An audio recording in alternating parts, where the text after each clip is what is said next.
Okay, students. Now we are coming to again a very important point of discussion, that is discussion number 4.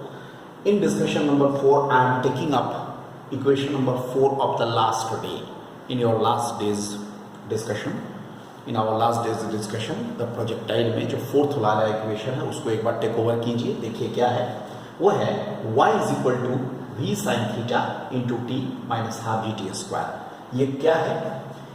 When we are taking the motion from O to P, जब मैं इसका motion O से लेकर के P तक का consider करता हूँ, if I consider the motion of the projectile from O to P, यहाँ पर T is equal to 0, ये स्टार्ट किया T is equal to 0 पे यहाँ से, है कि नहीं? ये T is equal to 0 पे यहाँ से स्टार्ट किया और जब ये P पॉइंट पर पहुंचा, इसका वर्टिकल डिस्प्लेसमेंट कितना हुआ? y. उस समय मेरा ये इक्वेशन था, तुम मिला के देख लो. मैं इस इक्वेशन को थोड़ा सा रिफॉर्म करता हूँ. क्या ये बन जाएगा g t square minus twice v sine theta into t plus 2y. ये क्वाड्रेटिक इक्वेशन बन गया इन टी. इसका मतलब टी का मैं फॉर्मूला लगाता हूँ, तुम्हें पता है, that is t is equal to वो जो फॉर्मूला है minus b plus minus root b square minus 4ac, है ना, divided by 2. I hope quadratic equation का ये फॉर्मूला सबको पता होना चाहिए. तो हमने क्वाड्रेटिक इक्वेशन का ये फॉर्मूला यूज किया. माइनस बी, एक्चुअली ये फॉर्मूला कहाँ से आया?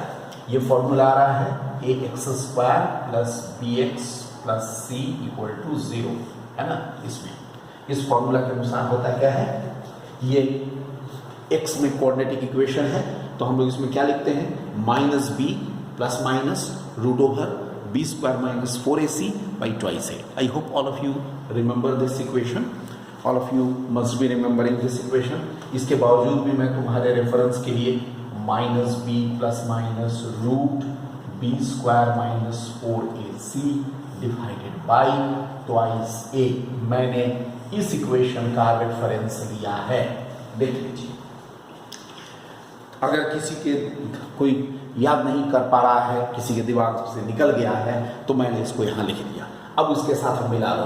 बी कौन सा होगा? 2v sine theta with negative sign minus minus b plus minus b square minus 4ac.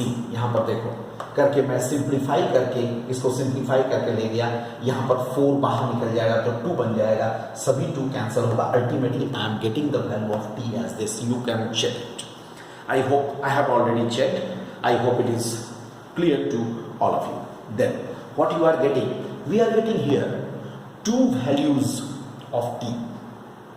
ठीक है, 2 values है. हाँ, यहाँ हम लिखेंगे 2 values of t as t1 is equal to क्या?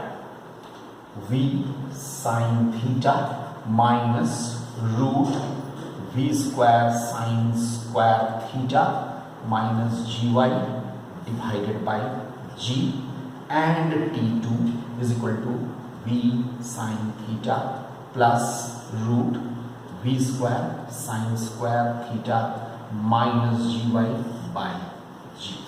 मैं यहाँ पर मुझे क्या मिला? देखो t का 2 वैल्यूज मिलेगा, एक t1 और एक t2. ये क्या शो कर रहा है? ये शो कर रहा है कि किसी भी प्रोजेक्टाइल के मोशन में always there may be the 2 values of the time for the same height of the projectile. ध्यान दोगे, for the same height of the projectile. जैसे यहां पर y हाइट के लिए यहां के लिए एक टाइम और फिर जब उतर रहा है उस समय y डिस्प्लेसमेंट के लिए दूसरा टाइम. जब जा रहा है ऊपर at the time of going up 1 time and at the time of coming down another time. पहला वाला छोटा होगा, कम समय होगा, यहाँ से यहाँ तक P तक जाएगा तो कम समय लगेगा. और जब नीचे उतर करके, फॉर एग्जाम्पल अगर मैं कहता हूँ कि ये जब आ रहा है तब मान लो अगर P डैश पर पहुंचा तो यहाँ पर भी इसका डिस्प्लेसमेंट जरूर y हो सकता है, ऐसा पॉसिबिलिटी है. उस समय इसका कितना होगा टाइम? ये.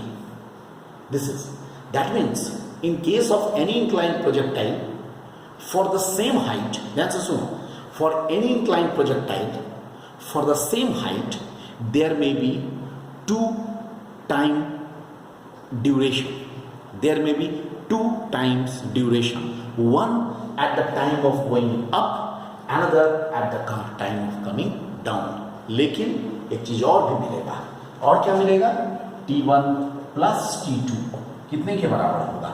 ये दोनों कैंसिल होगा, twice V sin theta by G that is equal to capital T। मतलब क्या हुआ?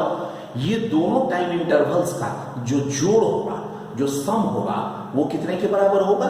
टाइम ऑफ लाइट के बराबर होगा। बड़ा इंपॉर्टेंट ये एक पॉइंट आया स्टूडेंट्स, याद रखें हम लोग कि for any inclined projectile, right, there may be two time intervals at which the projectile will attain the same height. Two time intervals, one is T1, another is T2, at which the projectile will attain the same height, and the sum of these two time intervals is equal to the time of flight। देख रहे हो हम लोग को कितना important conclusions मिलता जा रहा है। जस्ट थिंक ओवर इट, ठीक है ना? ये मिला हमको। ओके, ना एक और डिस्कशन मैं इस कंटेक्स्ट में करना चाहूँगा, वो भी बड़ा इंपॉर्टेंट डिस्कशन होगा, इसलिए I will always emphasise on this point कि हम लोगों को एक और डिस्कशन करना चाहिए। Okay, I hope you have written it. अब मैं क्या करता हूं, अब मैं इसमें लुक, मैं इस फिगर में थोड़ा सा कुछ करेक्शंस कर रहा हूं। मैं अब इस फिगर में ये देखो, इस हाइट को हटा दिया, ठीक है, और इस पॉइंट को भी मैं हटा दिया। अब इसकी जरूरत मुझे नहीं है। नेक्स्ट वाले डिस्कशन में, जिसको हम कह सकते हैं discussion number 5, now I want to do the discussion number 5, उसमें मुझे इसकी जरूरत नहीं है, तो मैंने इनको हटा दिया। ये सब पॉइंट्स तुम लिख लिए हो, सो इसको भी मैंने हटा दिया।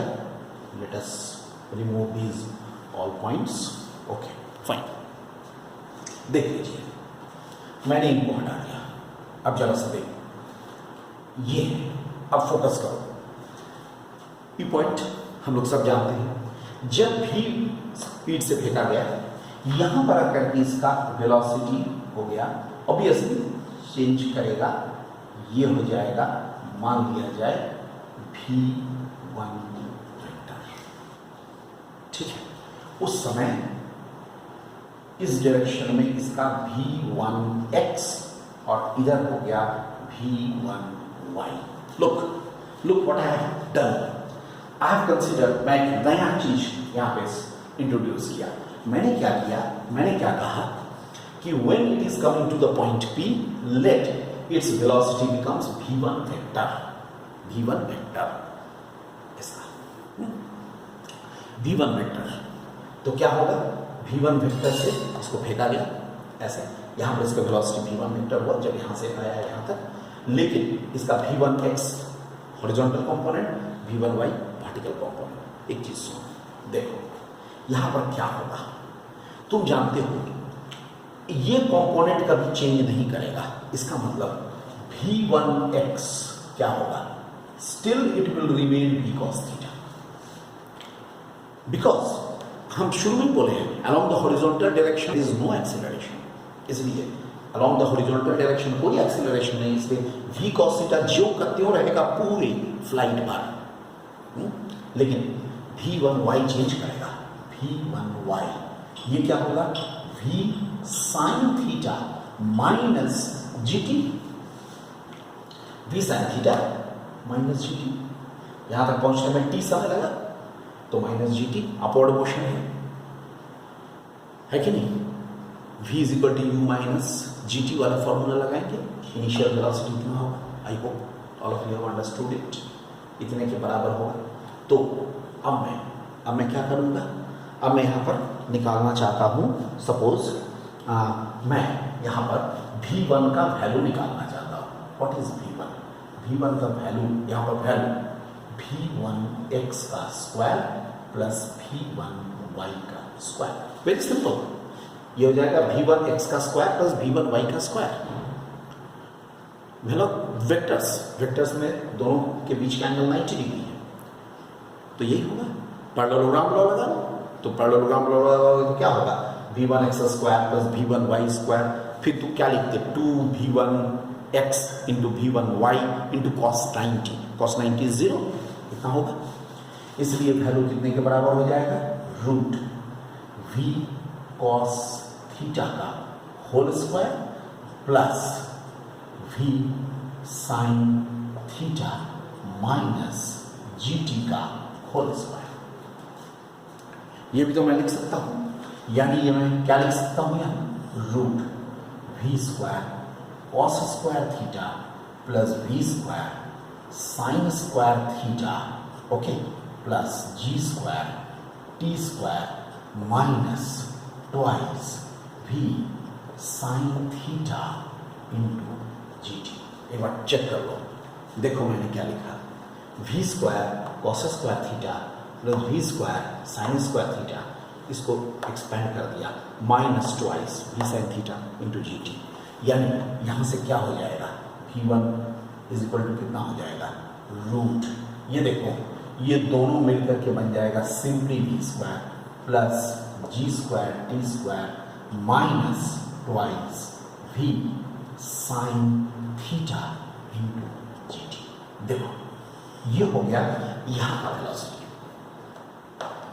मतलब मैग्नीट्यूड, यहाँ का टोटल वेलोसिटी का मैग्नीट्यूड इतना हुआ। और तुम जानते हो कोई भी वेलोसिटी कितने एंगल पर ये झुका हुआ है, इसको निकालने के लिए मैं अगर इस एंगल को अल्फा मान लूँ, suppose v1 vector is following an angle alpha with v for x और horizontal, then what is tan alpha, what is tan alpha, tan alpha का वैल्यू तुम निकाल लो, tan अल्फा का वैल्यू हो जाएगा v1y by v1x, value put कर दो, v1y v sine theta minus gt over v cos theta,